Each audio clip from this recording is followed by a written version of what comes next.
The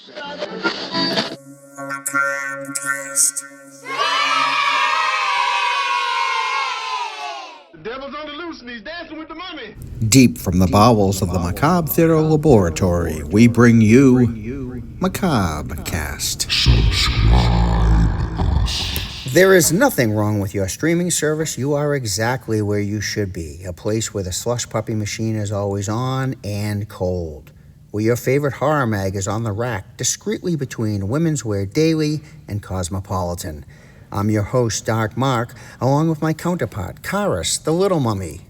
Here to bring you another episode of Macabre Cast, where we'll be dropping R's where they belong and adding them where they don't. This is a safe space for those who experience the impact of faces of death because at the time there was no internet. Newbies welcome, regulars welcome back, and worsifers, be gone with you.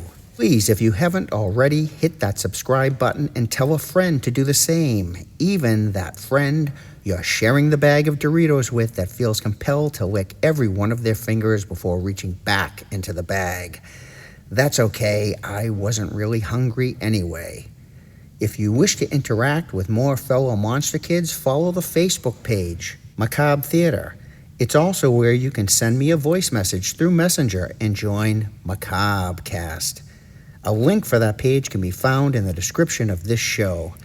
Episode 3 begins now. 5, 4, 3, 2, 1, 0. Adoro il cast macabro. Hello, Karis. Hello, Monster Kids. Great topic this show, cold opens. What is your favorite cold open? A cold open, for those not in the movie know, is a scene that usually opens the film before the titles appear. A good example is when Drew Barrymore is taunted by Ghostface and then murdered in Scream. And what kind of horror host would I be if I didn't do a segment on Jaws, being the 50th anniversary and all? So that will be this show's Deep Death Dive. Hey, Doc, fun fact.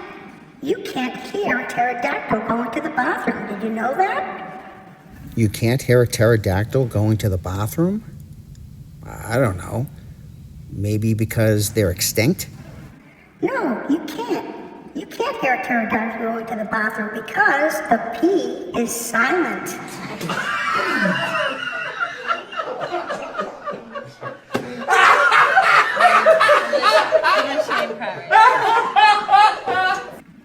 Of course, the cuck is extremely loud, so there's that. Wow, the quality of this show is depreciated. And on that note, it's time for horror news. Life's river shall rise, she said, but can only the strong shall survive, she said, but I'm feeling quite weak, she said. Chain Reactions, a documentary about the Texas Chainsaw Massacre, is currently making the rounds at festivals, but an actual release date has not been announced. Last week, Final Destination Bloodlines became available on digital. Mike Flanagan's series of the Stephen King novel Carrie has begun filming. The new I Know What You Did Last Summer sequel is slated to release July 18th. And Alien Earth is set to release August 12th on Hulu and FX. And that's it for horror news.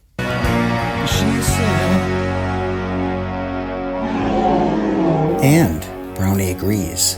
Brownie, the corpse-sniffing dog. Human sacrifice, dogs and cats living together, mass hysteria. And now, all things 1970s, Chicago Tina. Hi, Tina.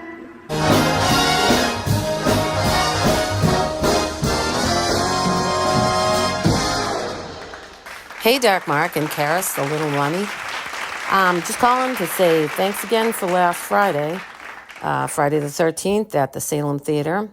It was fun meeting up with and meeting other monster kids. And I love the Salem Theater. I'm definitely going to go back. I love the fact that there was a fun crowd and they really got into the movie. I love the fact that they put butter on the popcorn, real butter. And you could get a beer if you wanted. Not that I drink, but other people could get a beer. And I just had a really good time. I like that the guy dressed up as Jason in the front, and we could take a picture with him. I like the fact that you can choose the next movie. They had that board with the Wes Anderson movies. Well, that's for another show. But the Friday the 13th, if that's their next, Friday the 13th part 2, I'm definitely going to go back and see it. I'm also calling because you were talking about a cold opening to a movie. Well, I've got one. One of my favorite movies from the 70s was a movie called The Legend of Hell House from 1973. And I love the cold opening on that because they set it up with the creepy music and the dialogue where this guy's hiring these four people to go in and investigate a haunted house. And they show you each character and kind of like give you an idea of who they are in the beginning. And then they all arrive at the house, and then they show the house in the mist with the music, and there's the title of the film. And it's really, it's perfect. I love that movie, and it's my comfort horror movie. It's not as scary as, it was in 1973 when I saw it, but I still go back and watch that from time to time. I love Roddy McDowall. I don't know if you've seen it, and I hope you do see it. So I wanted to mention, you were talking about movies slasher movies in particular, that take place in building complexes, apartment building complexes. Really? What about Candyman? One of the most notorious building complexes in America.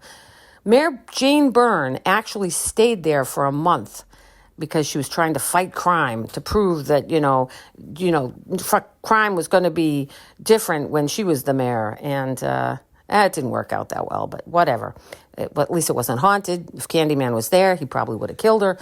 But anyway, so that's your apartment complex slasher film.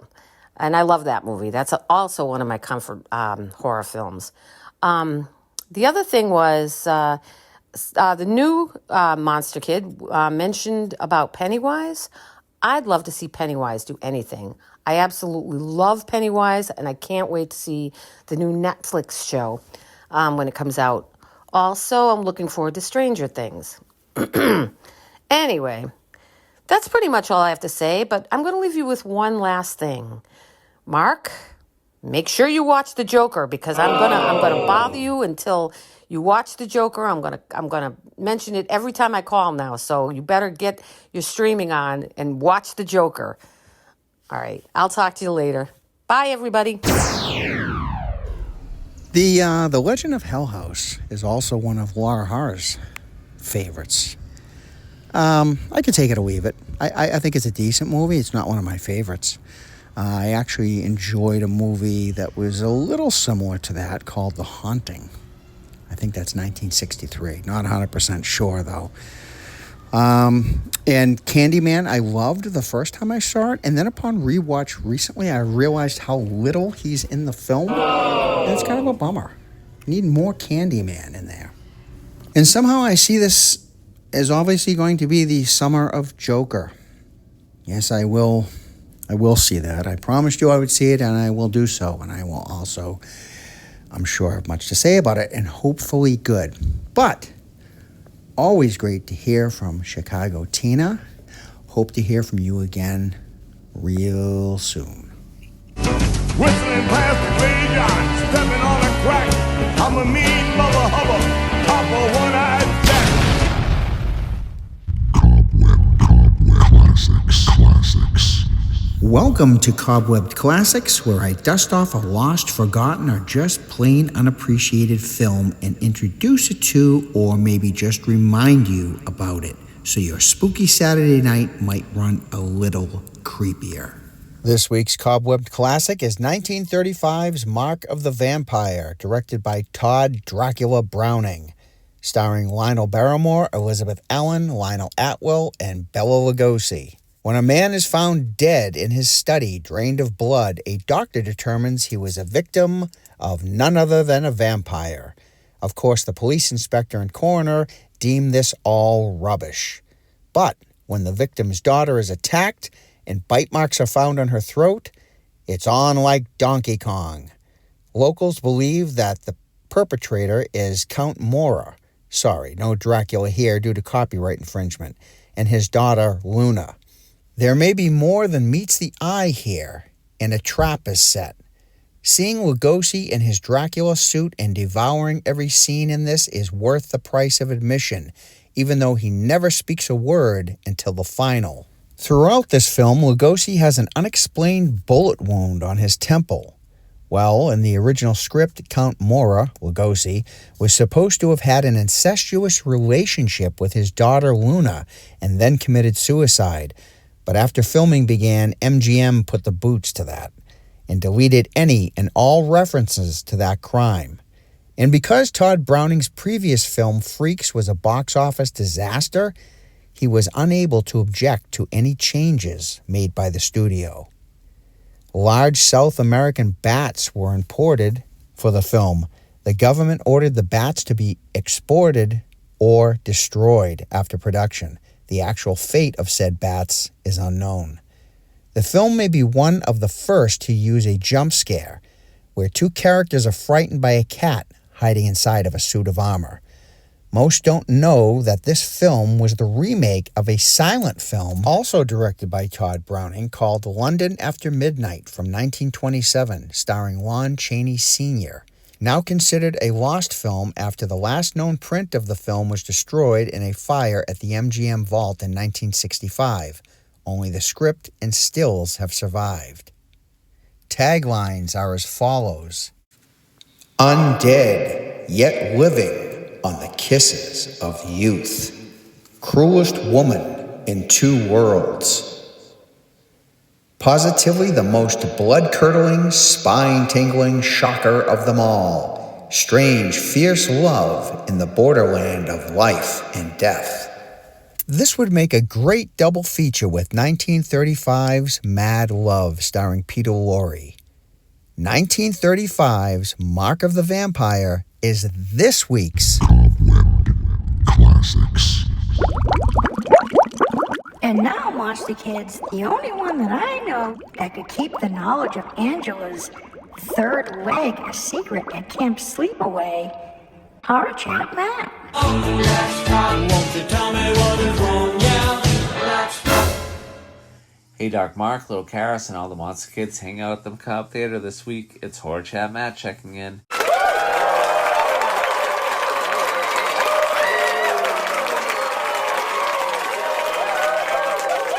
So, Doc, your topic this week about what's the best cold opening in horror has to go to the Texas Chainsaw Massacre for me. Right from the opening narration from John Larroquette, the creepy crime scene photos, and eerie soundtrack, your nerves are on edge for the next 90 minutes. Honorable mention goes to 2004's Zack Snyder's remake of Dawn of the Dead. He really set the stage in that opening scene for what he was going to do. And in my opinion, that's definitely one of the best remakes out there.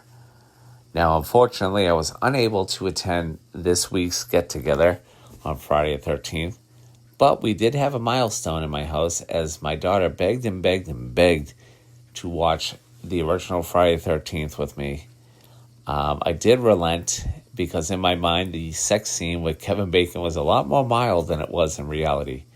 While we did make it through that uncomfortable scene, she did enjoy the movie, but about halfway through the movie, after a handful of killings, she did utter a statement that really got me thinking, where she said that she really felt bad for the counselor's parents that were being killed off. And that got me thinking, which character in the Friday the 13th franchise fate would I change if I could? And for me, it was kind of a no-brainer. My heart's always kind of gone out to this character, and I've always felt bad for them because they really put themselves out there and, got themselves all dolled up and, were going outside of their comfort zone And that's Maddie from Friday the 13th, Part 7, A New Blood, played by Diana Barrows. I've always felt that was just an unfair kill, as she really, went outside of herself and got her confidence up to put herself out there, and Jason just takes her off the board. It's just a harsh fate. So I asked the question to you, Dark Mark, and some of the other monster kids out there: which character from the Friday the 13th franchise fate would you change if you could? As always, make mine Macabrecast. Horror Chat, great cold open suggestions. I agree with both of those. Chainsaw Massacre and the remake of Dawn of the Dead, great movies. And yeah, I have a question about your daughter seeing Friday the 13th. Did she know about the ending in the lake? And if she didn't, I'd love to know what her reaction to that was, and if she was surprised and, jaw drop. If I ever, another Friday the 13th movie idea, I'd love to see, the continuation of Chris's story from Part 3, the one that probably went off to an insane asylum. I'd love to have seen a follow-up to that. But characters' fates that I would change, probably Alice. Because before franchises realized the importance of continuing a final girl, they 86'd her way too soon. So great to hear from you, Horror Chat Matt. Hope to hear from you again next week. You want to look good. You want to shine in some new horror merch. Well, hey, Dark Mark has got your back. Because what would be better than a Macabrecast t-shirt? That's right. Right now, you can get a Macabrecast t-shirt for only $13. It includes your shipping. Be the cool monster kid on the street. Message me for Venmo info. Is this something you could share with the rest of us, Amazing Larry? Greetings, Dark Mark and Karis, a little mummy. Scary Larry here.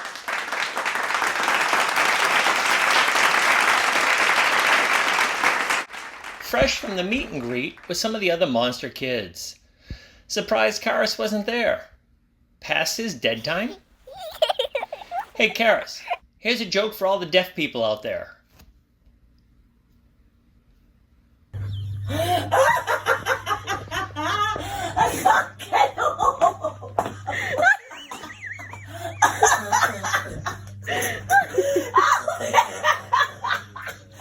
So anywho, it's always been fun being in a theater when the entire theater is fully invested in the film. When Mrs. Voorhees had her head lopped off, the audience cheered and applauded again at the end credits. Makes seeing classic movies all the better, and it was almost a full house. Speaking of the Friday the 13th franchise, they have great cold openings. Plus, they come up with clever ways to bring the main title to the screen. The original, moving towards the screen with the shattering glass, was awesome. Another good cold opening is Hostel 2. It starts off as a nightmare to become a real-life nightmare. Lastly, I saw advertisements for Shudder's new series, Hell Motel. So I had a plan. Going to watch the first 2 episodes that dropped, and then give a report on it. I barely made it through the first episode. Vapid, annoying characters, predictable plots, and every Gen Z's stereotype shoved down your throat. I've seen cartoons with better acting. 1.5 stars, and to me that is generous. Until next time. Scary Larry, I'm so glad that you and your twisted sister were able to make it to the Macabre meetup and viewing of the original Friday the 13th. And yes, it was a great time and a packed house and people that really cared. Your cold opening suggestions, Hostel 2. Hostel 2 is actually one of my favorites. I think I enjoyed it more than the first one because that whole inside to the people who were actually paying to be part of that place I thought was great, and yes, an excellent cold opening. And waiting to hear more about Hell Motel, if we ever hear any more about it, because it sounds like you've already seen enough of it, so we don't have to. Thanks so much again, Scary Larry. Can't wait to hear from you again next week.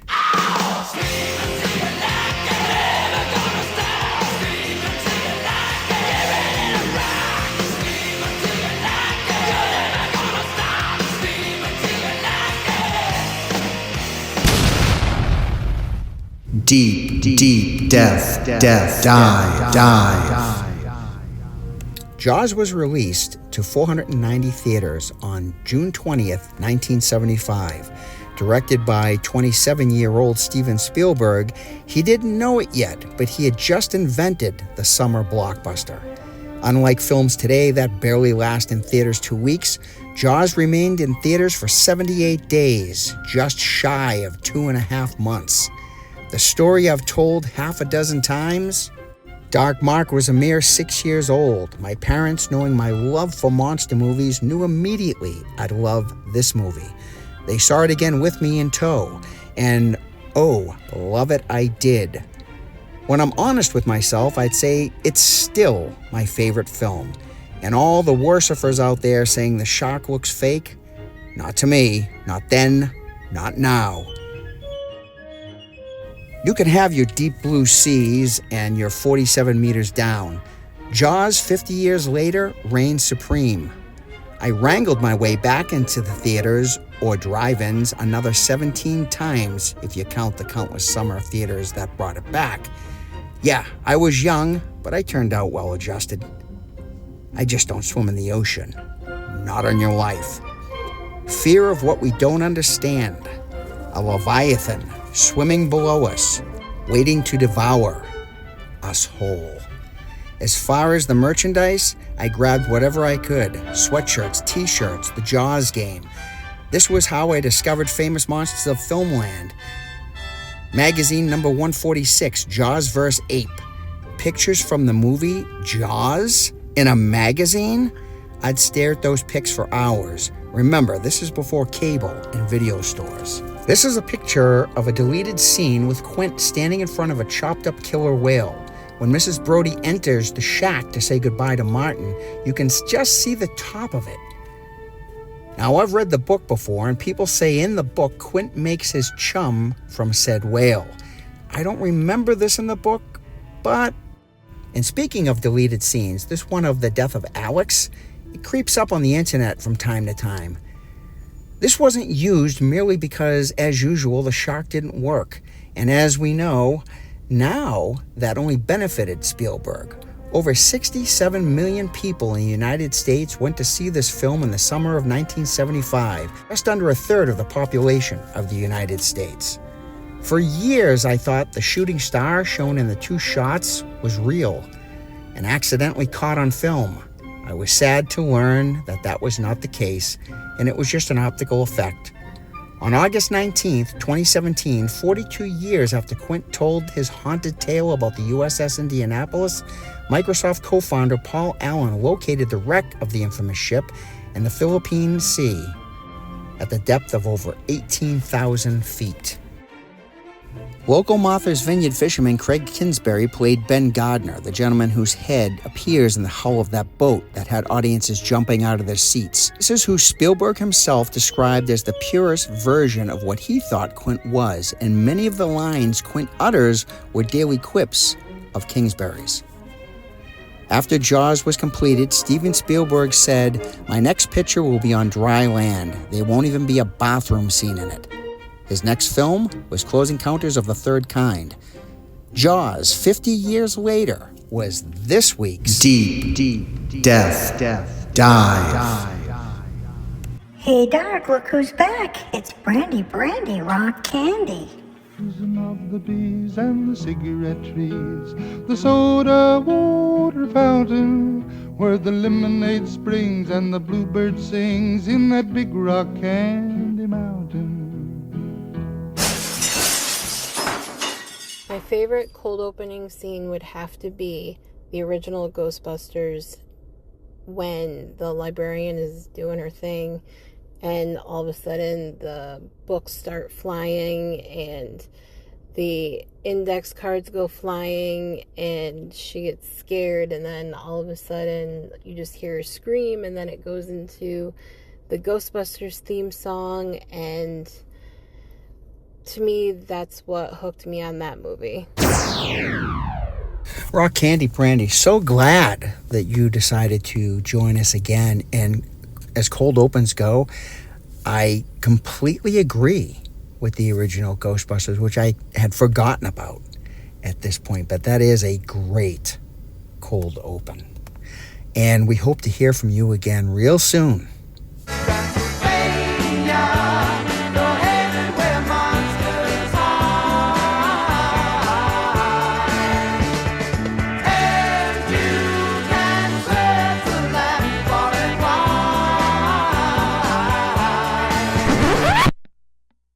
The following program is rated TV MALV. It contains strong language and violence. It is intended only for mature audiences.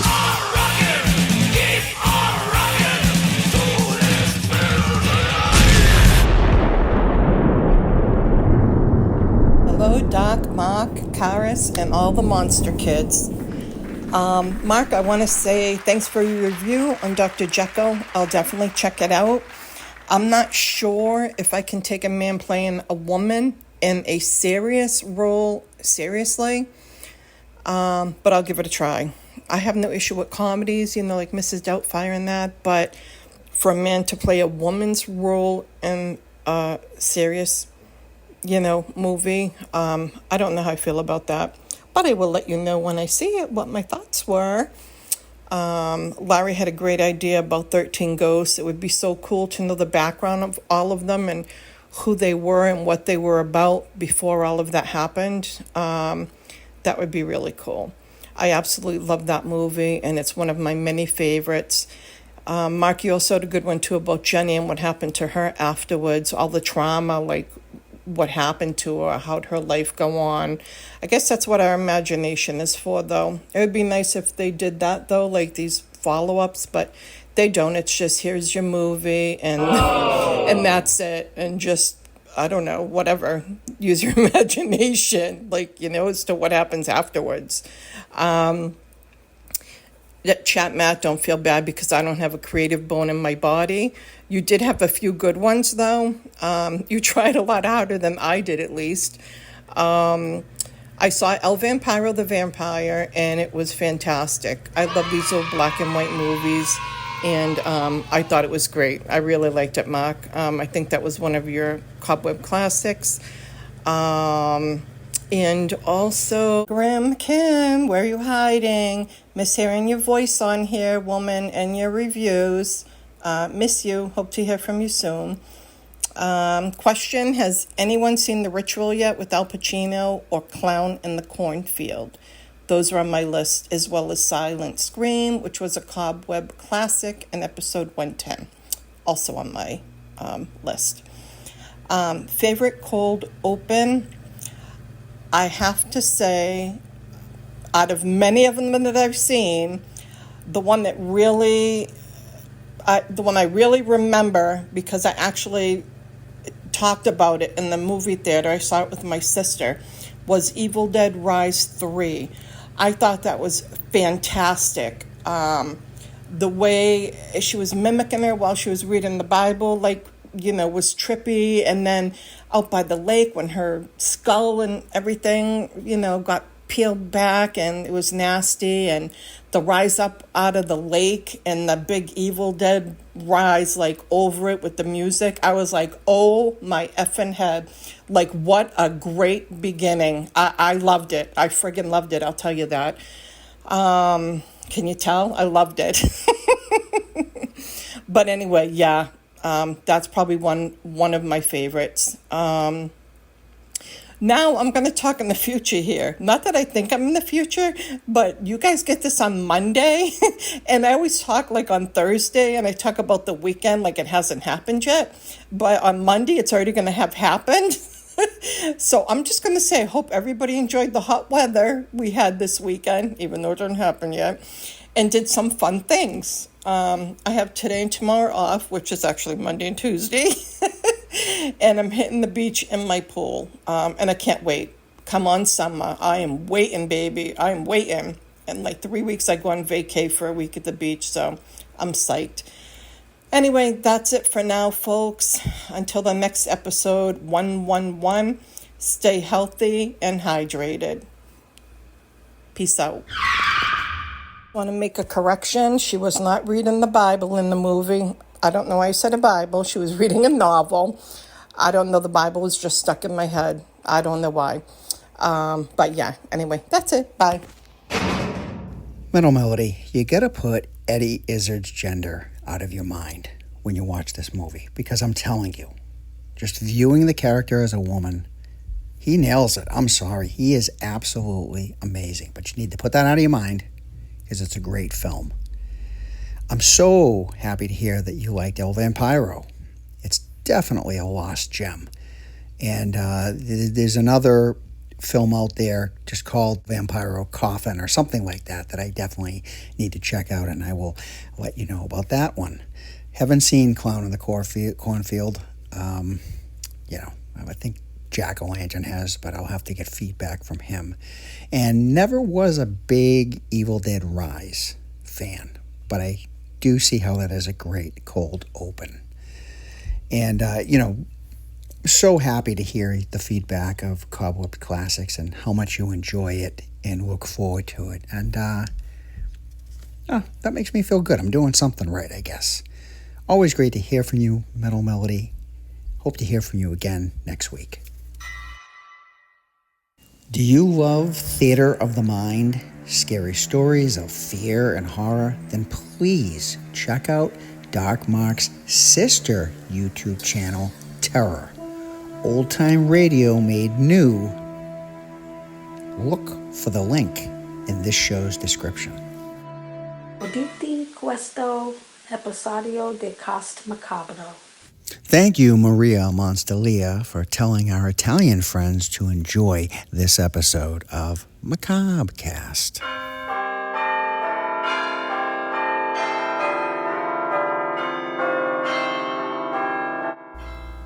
Well, summer has officially begun. Well, so says the calendar. Take time to enjoy the warm weather to come. Enjoy each other's company. Make memories to hold on to. See lots and lots of horror movies. Make yourself available for the next Macabre meetup. To be announced, of course. Beware the moon. Keep clear of the moors. But most of all, remember, be good to yourself. This is Dark Mark, signing off. See you soon, I hope. This is a Macabre Theater production. Subscribe us.